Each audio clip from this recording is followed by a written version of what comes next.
berupa perang Ukraina dan Rusia. Sebelum memasuki materi, sebelumnya perkenalkan nama saya dulu dari Songa.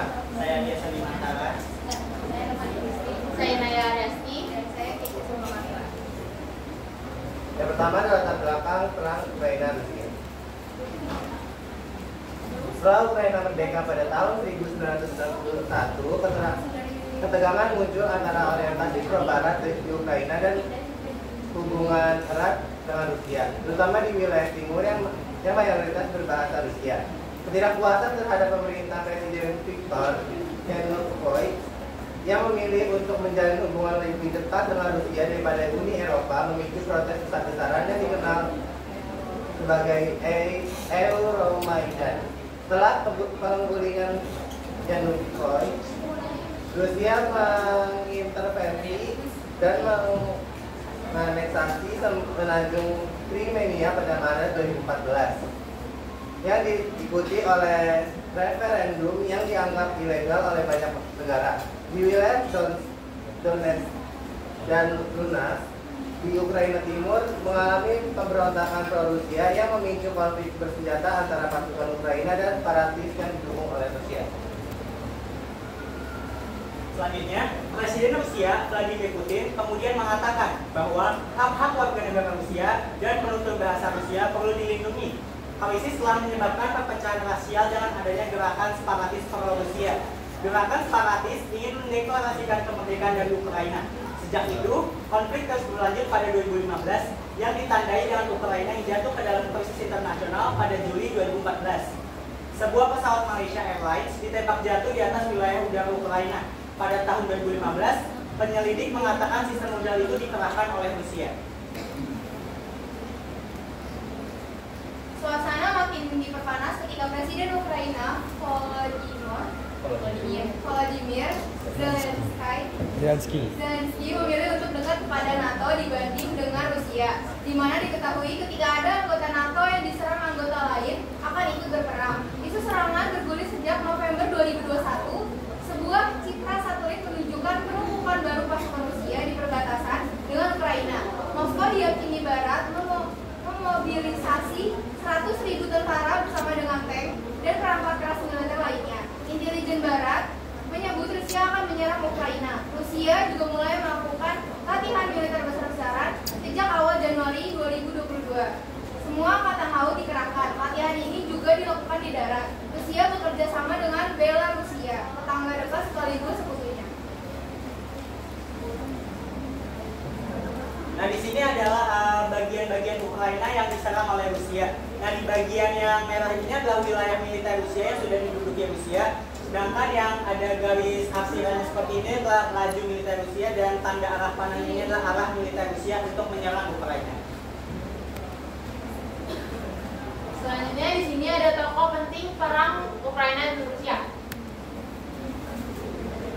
Ada dua tokoh penting, yaitu pertama ada Presiden Ukraina yaitu Volodymyr Zelensky dan Presiden Rusia Vladimir Putin.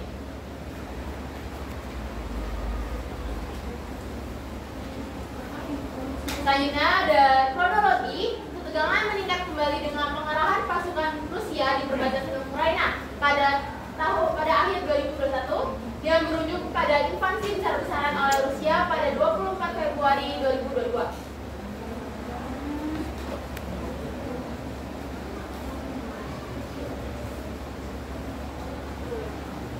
Pertama ada dari Oktober 2021, Ukraina menggunakan drone Bayraktar TB2 yang dibeli dari Turki pertama kalinya di timur Ukraina. Hal ini membuat marah Rusia. Dan musim gugur 2021, Rusia kembali memindahkan banyak pasukannya ke dekat Ukraina. Pada tanggal 7 Desember 2021, Presiden Amerika Serikat atau AS, Joe Biden, mulai memperingatkan akan memberikan sanksi bila Rusia menginvasi Ukraina. Selanjutnya pada tanggal 17 Desember tahun 2021, Rusia mengirimkan permintaan jaminan keamanan yang menuntut Fakta Pertahanan Atlantik Utara atau NATO menghentikan aktivitas militer Ukraina dan Eropa Timur. Pada tanggal 14 Januari 2022, serangan cyber yang memperingatkan warga Ukraina untuk takut dan mengharapkan yang terburuk merusak situs pemerintahan Ukraina. Januari, pasukan Rusia mulai tiba di Belarusia yang berbatasan dengan utara Ukraina untuk latihan militer.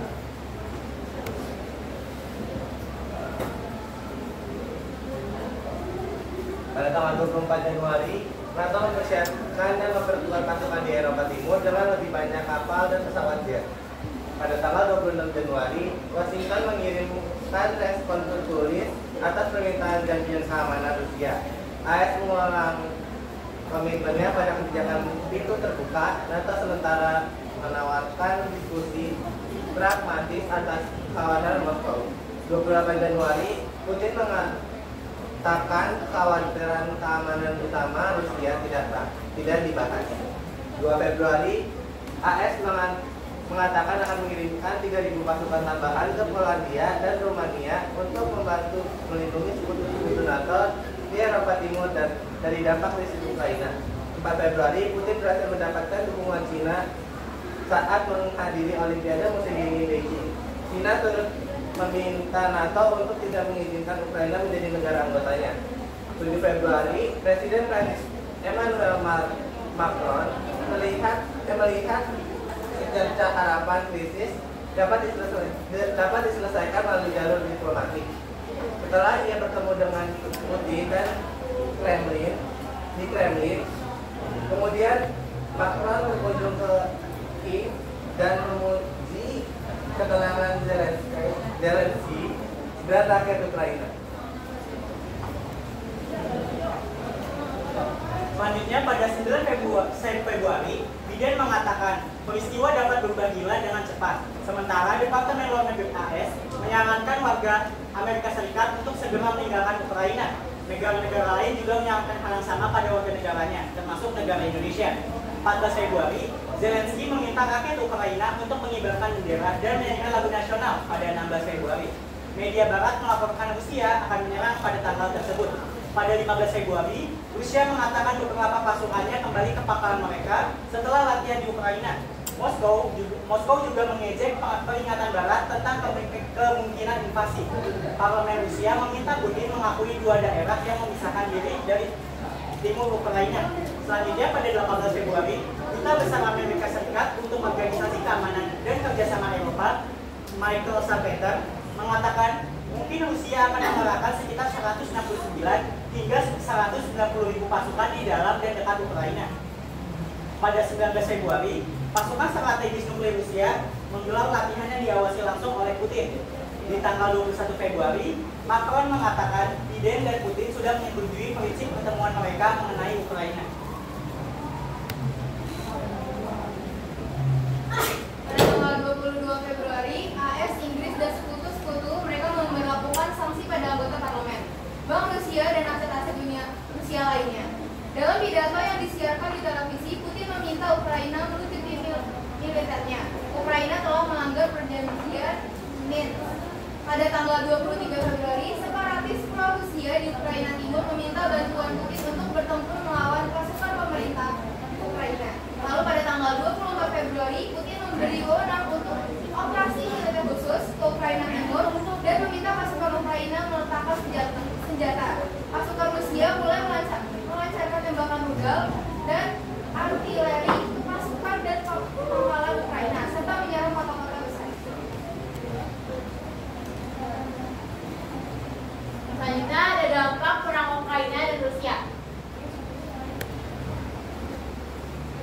Pertama, ada dampak ekonomi. Rusia merupakan salah satu eksportir utama minyak dan gas dunia, sementara Ukraina dikenal sebagai lumbung gandum Eropa. Ketika konflik terjadi, pasokan minyak, gas, dan gandum mengalami gangguan yang signifikan, menyebabkan lonjakan harga di pasar. Yang kedua, ada dampak sektor pangan.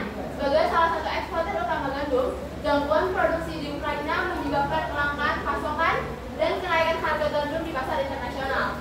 Ketiga, ada dampak keamanan. Ketegangan antara kekuatan besar seperti Rusia dan negara-negara NATO meningkatkan resiko konflik yang lebih luas yang dapat mengganggu stabilisasi global. 5. Upaya perdamaian perang Ukraina dan Rusia. Pertama, diadakan 4 hari setelah dimulainya invasi pada 28 Februari tahun 2022.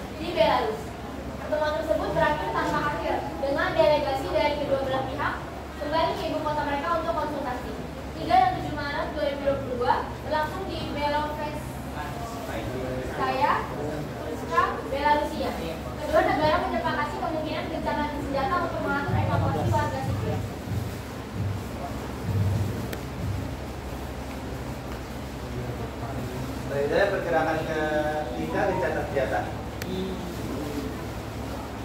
29 September 2022, 4 wilayah Ukraina yaitu Donetsk, Luhansk, Zaporizhia, dan Kherson dipastikan akan bergabung ke Rusia melalui referendum.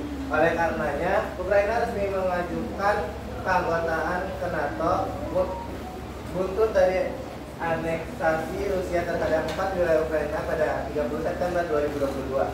Foto di atas ialah prosesi bergabungnya aneksasi 4 wilayah Ukraina ke Rusia di Moskow pada 30 September 2022. Selanjutnya adalah serangan drone terjadi di kota Moskow, Rusia, disinyalir dari Ukraina pada 31 Mei 2023. Angkatan bersenjata Ukraina menembakkan artileri ke sebuah pusat penampungan warga terlantar yang menampung warga sipil, lanjut usia, dan anak-anak. Seorang petugas keamanan tewas dan 2 orang terluka, kata Gubernur Vyacheslav Gladkov di Telegram. 2 November 2023, Rusia menyerang Kharkiv dan wilayah sekitarnya dengan drone yang menyebabkan setidaknya kebakaran besar di sana. Di antara fasilitas sipil lainnya, Rusia menghancurkan sebuah perguruan tinggi yang dibangun pada tahun 1915. Rusia kembali menyerang Ukraina, kali ini di kota Kiev dan Lviv yang menjadi target pada 4 Maret 2024. Distrik di selatan kota yang dekat dengan perbatasan Polandia juga diserang. Ukraina sebelumnya berada dalam peringatan serangan udara nasional yang memperingatkan adanya rudal jelajah dari pesawat pembom strategis Tu-95MS Rusia. 29 Oktober 2024, Korea Utara telah mengirimkan 10.000 tentara untuk berlatih di Rusia dan kemungkinan akan bertempur melawan Ukraina dalam beberapa minggu ke depan, kata Washington. Sementara Seoul memperingatkan pada Selasa 29 Oktober bahwa pemerahan yang semakin cepat tersebut menimbulkan ancaman keamanan yang signifikan.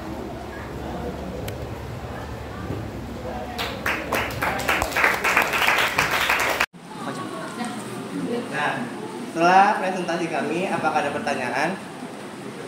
Silahkan.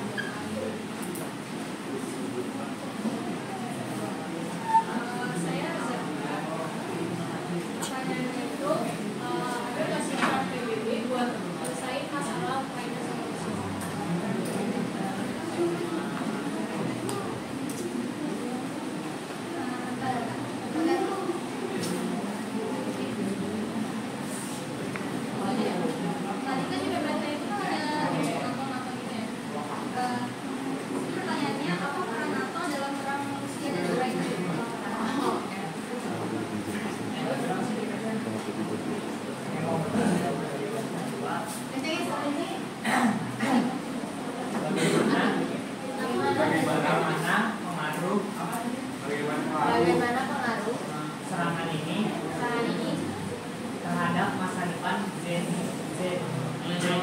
Zelensky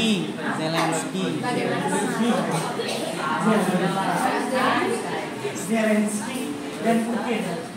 bagaimana pengaruh Serangan ini terhadap masa depan Zelensky dan Putin.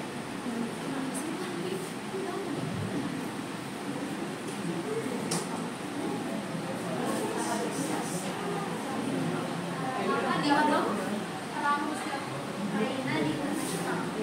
Apa dampak perang Rusia Ukraina di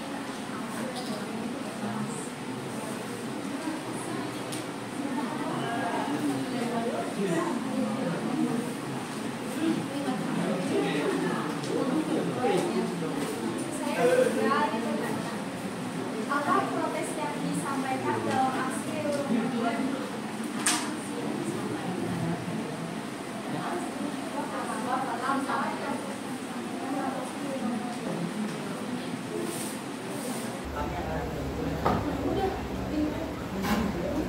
Sebelum kami menjawab, kami akan mendiskusikan pertanyaan dan pertanyaan yang ditanyakan.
Mohon perhatian semuanya, kami akan menjawab pertanyaan yang tadi telah diajukan.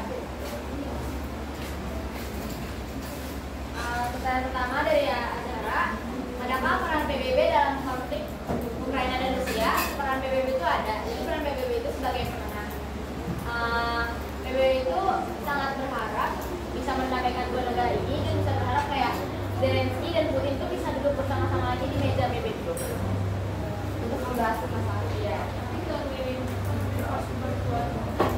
Untuk itu belum, karena PBB hanya mengultimatum Rusia jika Rusia menyerang Ukraina kembali. Iya, betul.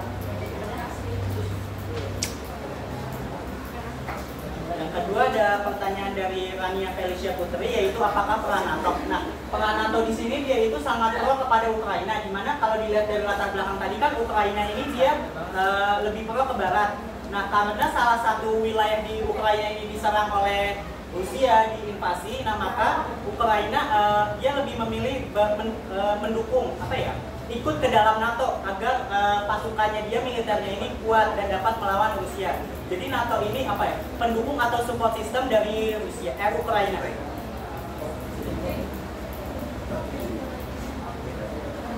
Selanjutnya ada pertanyaan dari Daud. Bagaimana pengaruh masa depan Zelensky dan Putin? Untuk masa depannya sendiri lebih ke negaranya, karena kalau dari sisi pribadi sendiri kan Putin sama Zelensky ini nggak terlalu dekat, jadi mungkin lebih ke negaranya sendiri, mungkin akan menjadi lebih renggang dan ada konflik berkelanjutan. Selanjutnya pertanyaan dari dampak internasional ya?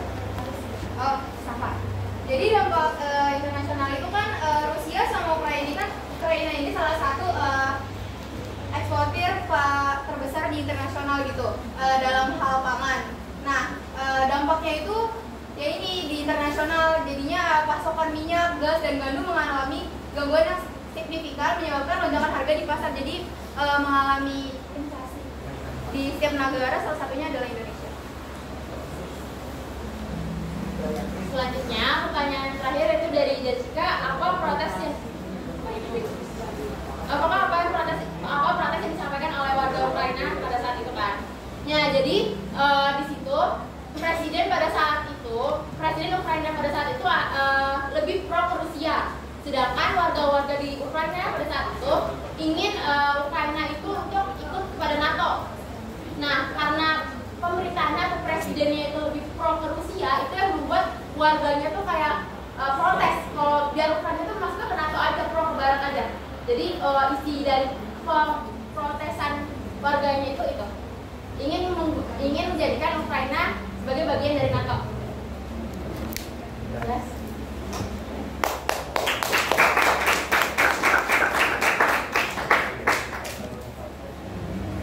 Sekian presentasi dari kelompok 3.